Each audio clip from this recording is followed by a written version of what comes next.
Not to prejudice your opinion, but I gave it an 8 out of 10. Uh-oh. So I'm trying to eat better, but I also have a real sweet tooth. So I said, let's make some healthier granola bars with the stuff we have. This is not the first time I've made this recipe, but I've never been successful.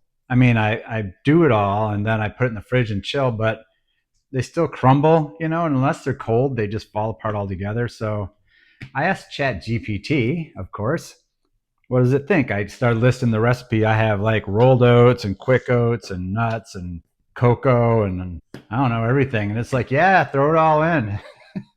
And I said, well, which one, rolled oats or quick oats? It said, yeah, throw it in. I said, I got bananas. Should we use bananas? And ChatGPT's like, yeah, throw it in. So this is going to be a whole new recipe that I'm making up. No, I'm not making it up, but I've never done it before. The machine made it up. Kind of doing it on the fly. So let's see what happens. Oh yeah, we're even going to put molasses in. Why not? We'll put some honey in too, but right now my honey is on the stove, like warming up because it's all stuck to the bottom. But we'll get back to that. Let's start with the dates. They're kind of like the sweet binder that holds it all together. And because I'm using bananas, I'm only going to use half a cup of these, but still we have to cut them up. I'm guessing that 6 dates is half a cup, and I know I have more than 6 here, but this is what was left in the bag, so I'm going to use up the whole bag. Plus, the more dates, the stickier, right? So how can I go wrong? Now, on top of taking this pit out of it, there's that little thing at the end here, this thing here, the stem, I guess it would be. I mean, I guess it's probably best to get rid of that. That's not. They say you can soak these, or you should soak these. I don't know who they are. It made much of a difference, so I don't soak them, but if you want to soak them for 10 minutes in warm water, I mean, you can't go wrong. I guess it rehydrates them. I don't know. I don't. Maybe that's why my stuff falls apart, but I think it's okay not to do that. The recipe calls for a half cup of chopped nuts, and I'm using pecans because that's what I have. In this house, you use what you got. That's what we like to say. We also like to say you get what you get with the addendum and you don't throw a fit. We got pecans, we're making pecans.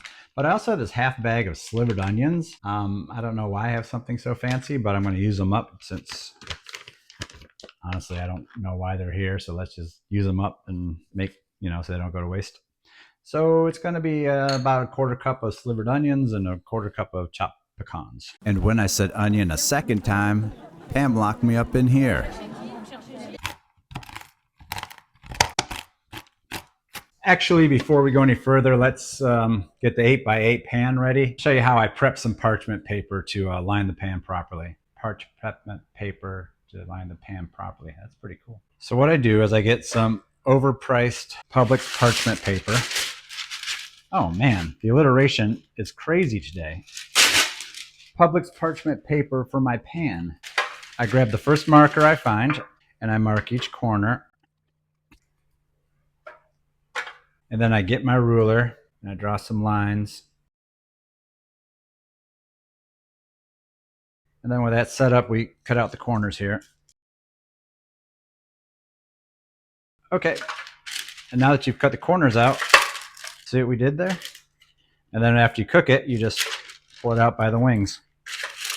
All right, got that step out of the way. Let's make the food. Well, not food. Let's make the treats. So in this pot, that's way too big for what we're doing, but I'm using it because it's out and it's already warm from, heating the honey. We add 2 tablespoons of tahini, 2 tablespoons, and then 2 tablespoons of honey. I'm not going to measure this honey really. I'm going to guess it's 2 tablespoons. I just want to finish off this bottle because it's annoying. So there's still honey stuck to the bottom. And we put it in this pot just to heat it up a little bit and make it, more viscous so it pours easier onto everything. So I'm going to heat this, put it on low and heat it just a little bit. Okay, next step is to blend up the dates into a paste. All right, throw those in. All right, we process them until it's a big ball of paste. Now I'll pour in this tahini mix, the honey tahini mix. Whip that around a little bit. Okay, I was hoping that liquid would break up that big ball of paste, but it did nothing. So let's throw the bananas in and see what happens.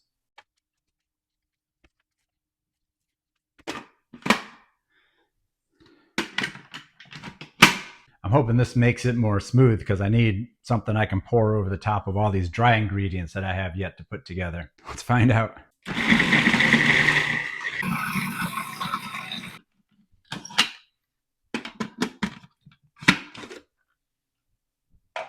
You can see that this is better. I do need to scrape down the sides. Tastes delicious though. If nothing else, it tastes good. Uh-oh, I got caught on the blade. Let go. So I'm not really sure what consistency this date paste should have, but I think it's good. I didn't add any water yet. I'm just going to go with what I got and let's hope for the best. Now we got to put together these dry ingredients. Okay, let's put the dry ingredients together. Like I mentioned, we have this half cup of nuts. Looks like more than half a cup, but there you go.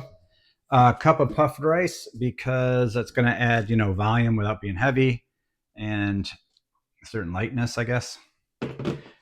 A half cup of rolled oats. Now, rolled oats are going to be stiffer and crunchier, which will give us a nice chew, I believe they say in the biz. And then we're going to use a whole cup of the quick oats because they're softer and they bind better. And then finally, some cocoa powder because everybody likes chocolate. Let's throw it all together. Half cup of the rolled oats, a whole cup of the quick oats. This is a half cup measure. That's why I'm doing 2. See, that way I only have to clean 1 item. Same with the puffed rice, 1 cup.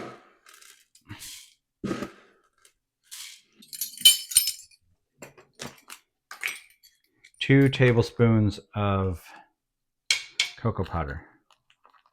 Oops, getting a little crazy there. Let's spatula it. If I whisk it, then I have to clean a whisk. Let's just use a spatula. Now I'll put in the goopy mixture.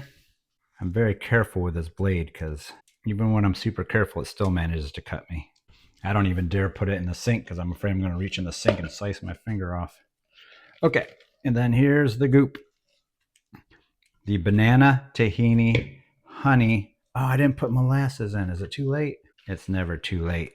I'm going to put in half a tablespoon of molasses.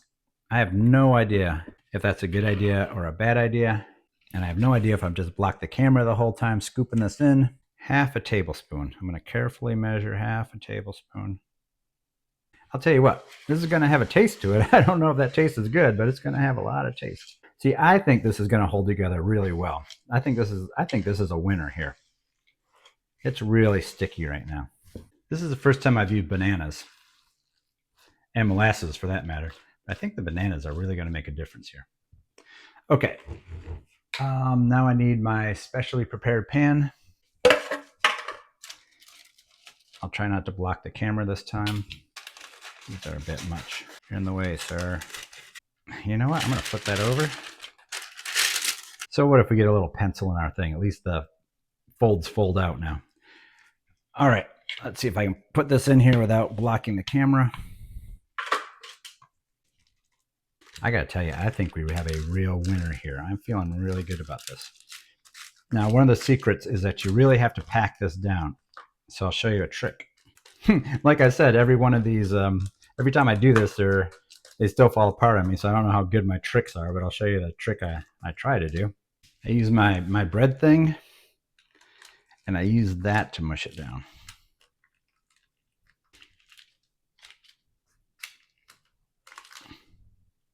Beautiful. Okay, beautiful. Let's put it in the toaster oven. We're going to go for 25 minutes. I got to fix the timer here. It's been running for a little while. 25 minutes. And if I'm smart, I'll remember to turn it around halfway through. I remember to flip it around.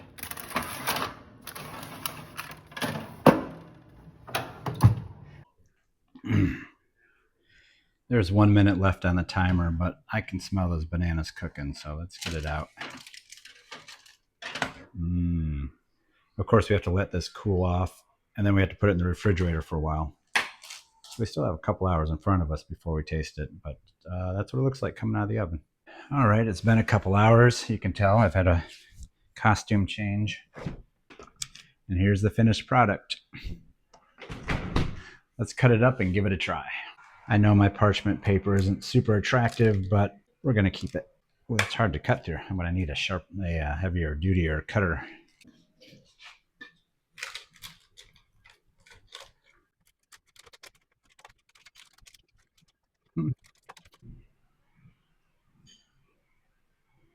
If you're wondering why the lighting in my video is so whack, it's because we're having another Florida storm, Florida summer storm. You know, it's just dark inside. All right, back to the video. Okay, time for the taste test. Very banana-y. Can't even taste the chocolate, tell you the truth. Chewy. I would give it an 8 out of 10. And I like the way that it holds up, you know, the way it holds together. I think the oats and the banana is really binding it together well. And the dates, of course. Tahini, honey, molasses. Can't really taste those, though. Let's go ask Pam. All right, special guest tester, Pamela. Okay. Is there chocolate in this? There's some cocoa powder, yeah. 2 Oh. tablespoons.